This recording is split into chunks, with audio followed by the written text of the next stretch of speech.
Can I ask you a question? Do you read the prophets? Oh, we all need to be reading the prophets, that big expanse of the Old Testament from Isaiah through to Malachi. One fundamental reason why we need to be reading the prophets is that the prophets reveal so much about God.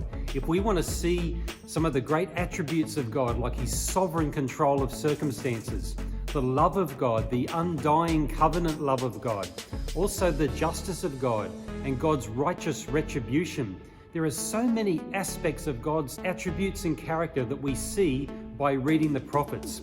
Now we might think, well, I want to know God, so I'm going to read Genesis, and that's great.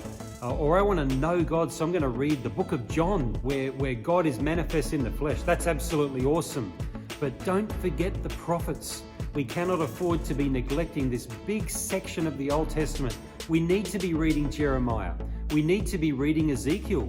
We need to read the prophecies of Joel about the Holy Spirit. We need to be reading Haggai, lest we be, as it were, enjoying life in our panelled houses while neglecting the work of God.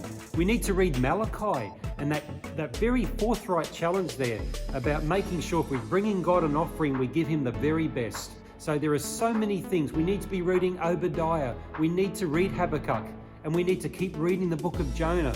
Set yourself a 1-year plan or a 2-year plan just to be cycling through the prophets and making sure you're getting them all. Yes, some of them are big books. They're a challenge. It takes me quite a while to read through Isaiah.